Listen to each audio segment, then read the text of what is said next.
There's a comics pledge going on right now, basically under the headline, Men in Comics Say No. And it's an attempt at kind of personal responsibility to change the behavior and, get rid of some of these things that we've had a lot of comments on over in the last week. So is this a good thing?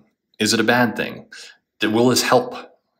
That's probably the key question. Let's talk about it.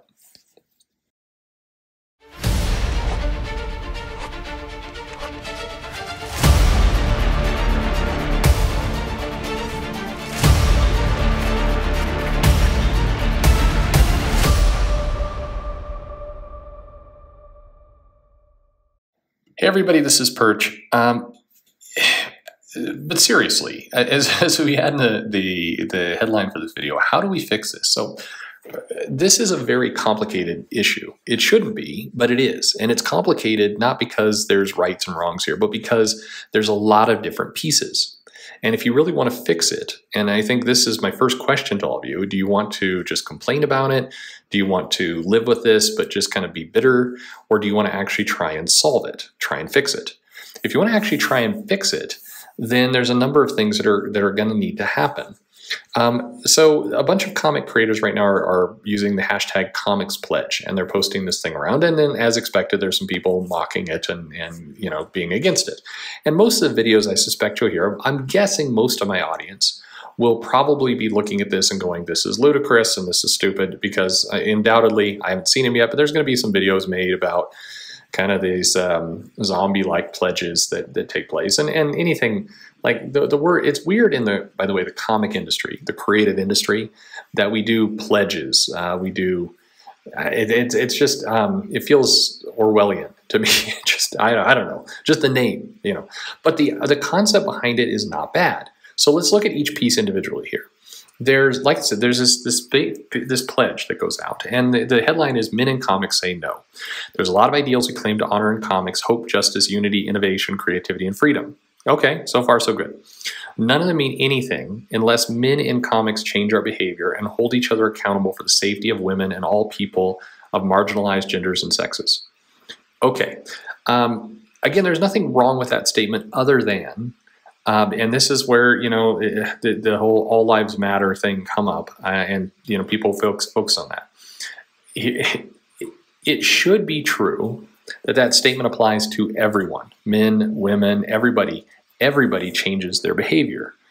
The reason why it's men, and here's the point that people will miss, is that right now there's a number of stories out around men harassing women. That's why the focus is on men here. Not just because we hate men. That's why the focus got here. Okay, so a bunch of people will get angry. Same thing with Black Lives Matter. It's like, well, why are you focusing on Black Lives Matter? Because it's in the spotlight now with black people being shot. That's why. Do all lives matter? Of course all lives matter, or they should. Hopefully everybody has that view. And this almost becomes it's a nuance people like to focus on when really it distracts from, well, how do we want to solve this? And that's what I keep coming back to. It's like, we can worry about the wording here. We can get things exactly right, but worrying about the wording doesn't actually solve anything. No problems will be improved if we argue about what word we want to do where. And by the way, I don't want to go all down that topic, but that's where, if we really longer term want to solve this problem, we need to solve it full stop. And stop, gating certain people, because since you do that, it enters into exactly the disclaimer I've been giving for the last 60 seconds. This is 60 seconds wasted on not solving anything. So let's put that aside for the moment. Then I pledge. So we've got basically 6 things. 1, to never abuse, harass, groom, manipulate women and all people of marginalized genders and sexes. Sounds fine. Again, personal responsibility, fine. Again, you could say nobody should be, period. I mean, you could have just said, I will never abuse, harass, groom, manipulate people, the end. But again, that's what's in the spotlight is men harassing women, so I get it. But hopefully for personal responsibility, this is a code everyone can live by, right? I would think. To hold myself accountable for my own actions, be open to the comments and concerns of my peers, and educate myself. Again, this is just fine on the surface, other than it lacks specificity. To educate yourself means what? Exactly. And I understand where people are driving at here, but we need to be a little bit more specific. The third is where it gets most interesting for me: to actively intervene when we see or know of abuse, harassment, grooming, or manipulation. Yeah, actually, this would go a long way to helping things out. If people, this is what I've called in the past mentorship. This is where I put a lot of blame on the publishers when they bring in editors or bring in staff people or independent consultants. There is no, or contractors, there's no packet of information. There's no, in fact, in many cases, I could say from personal experience that the new hire orientation package does not exist. And when a friend of mine asked for a company handbook and was told it doesn't apply to you, don't worry about it, at Marvel. And so, I definitely agree that people should be actively intervening and helping each other out and mentoring and saying, hey, this behavior, you're 22 and you've never been to a con before and you're a celebrity now and you're drunk. This isn't what you should do. I'm going to take you aside and help things out. I think that would be critical for comics. That does not happen. And if more of that happened, that would be great. But it does need to start at a publisher level, something you're going to hear a lot of over the next 5 minutes. Fourth one, to ally for women and all people, marginalized genders and sexes experiencing abuse, harassment, grooming, and manipulation. I mean, sure. Yeah, sure. If somebody is experiencing something bad, we should intervene. Agreed. Here's number 5, to actively call out our friends and peers, even when no one else is watching. Okay, this one's fascinating in how it's written, and probably the one I agree with the most. If you see bad behavior, you should call it out. And that second part of the sentence, even when no one else is watching, is important. The best way to change behavior is to call it out, pull somebody aside, do that mentorship, do that coaching. And you do not have to take to a public stage to do it. This is my primary problem with how it's being done now. It's, hey, I'm going to say something on Twitter. I'm going to hope that it trends and I get attention for it. And in some cases, if you look at the allegations against Warren Ellis and Jason Latour, you saw that, and Cameron Stewart, you saw people having to kind of promote their tweet in order to get it rolling. That's totally wrong. Now, is it the case that they had to do this because no one was paying attention? If so, the industry is broken. And so rather than say, well, I guess it's broken, so we're going to have to keep doing it this way, we should fix the industry. This is why all roads lead back to the employers, to the publishers. You've got to have a cleaner house. If your employees feel like the only way they can get resolution, now listen to these words very carefully, because think about it in any other industry, banking, tech, if you work at Walmart, imagine if you have a management layer and you have employees. And imagine if your employees came up with the belief that there was no way for any problems to get addressed unless they went to social media and called people out. What they're saying there is there's such a complete lack of leadership at the employer level, that they have to go around and take matters to their own hands in the court of public opinion. That's what's happening with comics. That's what's broken. If these things are going on, where's the publisher responsibility? When I see Scott Snyder or the creators posting this comics pledge, great. When's it going to come from the publisher? Because that's really who's needed to solve the problem. And again, I don't want to dismiss this thing, because the idea of saying, hey, you need to be mature, you need to take personal responsibility, you need to get drunk at cons and hit on random people and potentially put them in weird situations. Yeah, you shouldn't do that. Period. Whatever industry you work at. And that's good lessons for life. But that's not a solution. That's just personal responsibility. Some people will take it, some people will not. Several of the people posting this pledge, we have seen drunkenly at cons.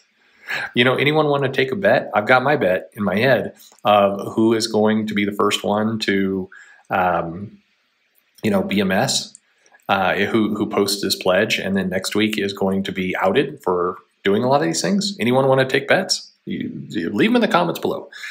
The last one here, to commit to this pledge for the long haul and keep this conversation alive in the industry. No, well, okay, fine. Keep the conversation, sure, but how about what's missing from this sentence is, and try to fix this. I don't want to keep talking about this. 5 years from now, I don't want to keep talking about how this is a problem. I want to put structure and things in place to fix it. And it is not impossible. Lots of people going, oh, it's impossible to fix it. It's not. Lots of industries have figured it out.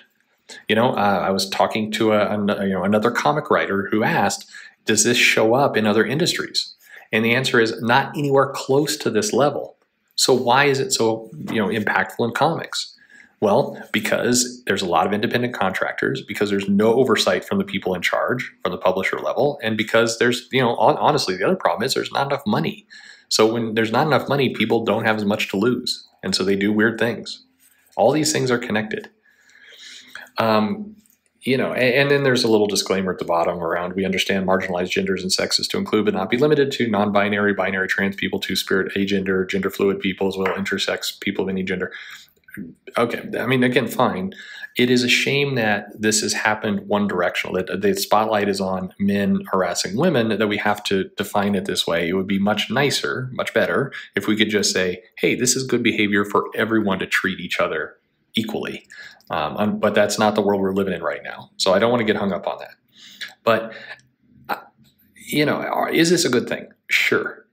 It's not a bad thing. On an individual level, it's good for people to take personal responsibility. I'm a huge believer in it, 100%. But this isn't enough. And frankly, this isn't going to solve the problem. It's not going to solve the problem until the comic industry starts treating itself like an actual business with HR departments and with bosses and with rules and guidelines. And if you go to comics, by the way, you go to cons, you will hear lots of creators say one of the reasons why they're in the creative field is so they don't have to live by the rules. Well, when you don't have to live by the rules, this is the stuff that happens. So you get a pick. Do you like your freedom? In which case, this is going to keep going on. Or do you want to live in a system where, there's some established guidelines, where there's a better spirit in the industry? I think the industry does need to take a really hard look at itself. And to date, I do not see it willing to. I see a lot of people wanting to point and shame and scream at people who, quote unquote, get caught. But there's lots of people who haven't been caught. And, until there's some structure in place, this is going to keep going on. So does the industry really want to change? That's my question. And I don't think it does, bluntly. I think that it likes living the way it does. And I think it's making a gamble that this is all going to quietly go away. And maybe we have to deal with one or two people a year that comes up and it trends on Twitter. And then we kind of, shake our fist at them and we don't give them more work and the cycle continues. Right now, the industry does not feel this is a problem. Again, a lot of people are going to mock this pledge and everything else, but I will look at it a different way. Creators trying to take personal responsibility for not creating a goofball environment that harasses people and makes them feel uncomfortable, there's nothing wrong with that. It's just this isn't going to solve the problem. We need more. Let me know your comments below, what you think. Would love to know your thoughts, your suggestions. I can certainly do more videos on what I think is necessary, but the simplest answer is actually the easiest one, and that's, hey, simply do what other businesses do. And in the cases of DC and Marvel, you're owned by AT&T and Disney. Your companies already have this structure in place. They already have these rules. All you have to do is live by them. And if you're one of the executives at Marvel and DC, be prepared to be fired soon. Because if this does continue and you continue to do nothing, and your parent company, which has rules, they're going to start to ask questions of, why aren't you living by our rules? We own you. And then this falls apart. So, predicting the future. Like, subscribe, follow me on Twitter or Facebook at Comic Perch, and thanks for listening.